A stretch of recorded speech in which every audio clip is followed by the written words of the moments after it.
সাভারে ভবনের যথাযথ অনুমোদন না থাকা এবং নকশা বহির্ভূত নির্মাণ কার্যক্রম পরিচালনা করার অভিযোগে ব্যক্তি মালিকানাধীন 5টি ভবনে অভিযান চালিয়েছে রাজধানী উন্নয়ন কর্তৃপক্ষ। বুধবার সকালে সাভারের চাপাইন, ডগরমোড়া এবং সিআরপি রোড এলাকায় এই অভিযান পরিচালিত হয়। এ সময় রাজুকের পক্ষ থেকে নির্বাহী ম্যাজিস্ট্রেট সবুজ হাসান খান এই অভিযানের নেতৃত্ব দেন।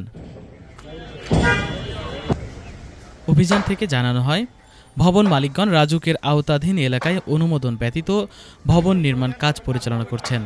ইমারত নির্মাণ আইন ১৯৫২ এর ধারা ৩B এবং আইনের ধারা ১২ অনুসারে শাস্তিযোগ্য অপরাধ।